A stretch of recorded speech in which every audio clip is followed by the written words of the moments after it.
El tocadiscos. Para leer la música transforma los bultos de la superficie del disco en electricidad. El tocadiscos. Su aguja lee la música grabada en los surcos de un disco de vinilo. De hecho, el objetivo principal de un tocadiscos es transformar los valles y montañas de los surcos de un disco en electricidad. Posteriormente, la electricidad pasará por un amplificador y el altavoz la transformará en música. Para la aguja, leer los surcos de un disco de vinilo es como viajar cerca de 1 kilómetro sobre accidentes geográficos microscópicos. Cuando se pasa sobre la superficie del disco, la aguja no deja de moverse a una velocidad desorbitada. Para transformar los patrones de los surcos en electricidad, la aguja cambia de posición unas 18.000 veces por segundo. Vale. ¿Y cómo funciona? El tocadiscos. Un plato giratorio. Un motor. Un brazo. Y en la cápsula fonocaptora, un cartucho. Es precisamente en su interior donde los surcos del disco se convierten en electricidad. Cuando ponemos en funcionamiento un tocadiscos, su motor empieza a girar. En cuanto la aguja del cartucho toca el disco, sigue los surcos en espiral sin desviarse. A cada lado del disco hay unos surcos equivalentes a un recorrido de medio kilómetro. Como vemos que el disco gira sin parar, nos da la sensación de que la aguja no se mueve ni un ápice. Nada más lejos de la realidad. Las dos caras del disco están repletas de pequeñas subidas y bajadas, relieves microscópicos en realidad. Algunos son 3.500 veces más finos que un pelo humano. Estos relieves diminutos representan la música que se ha grabado previamente sobre el disco, y la misión del tocadiscos consiste en transformarlos en electricidad. Operación que tiene lugar en el cartucho. Y solo hay una manera de averiguar cómo funciona: desmontándolo.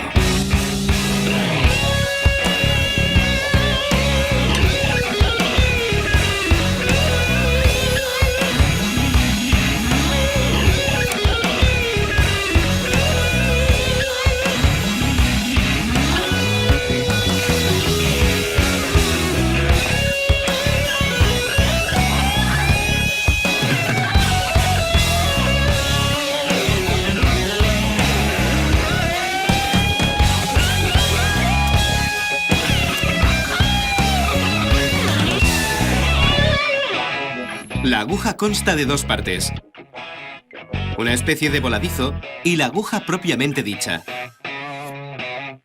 También hay un imán, circuitos de cobre e hilos conductores. Cuando el disco está girando, la aguja le sigue guiándose por los surcos de la superficie. Es una aguja muy ocupada. No deja de moverse de arriba a abajo y de izquierda a derecha. Cambia de posición unas 18.000 veces por segundo. El cartucho transforma esta carrera salvaje en electricidad. ¿Cómo? Pues la aguja que sale de viaje lo hace enganchada a un imán que la sigue desde esa especie de voladizo. El imán también salta de un lado a otro. Y así es como se inicia el proceso.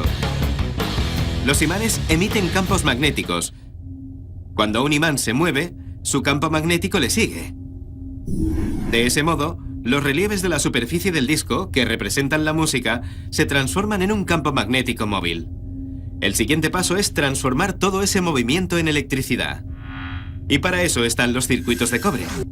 En realidad es un proceso natural que se da gracias a un fenómeno electromagnético: la inducción. Cuando un circuito de cobre se encuentra dentro de un campo magnético y uno de los dos se mueve con relación al otro, el movimiento genera una corriente eléctrica en el circuito.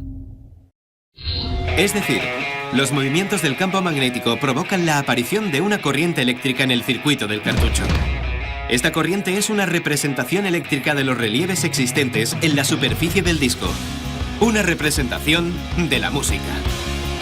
Misión cumplida. Ahora la corriente eléctrica pasará por el amplificador y saldrá expulsada por el altavoz.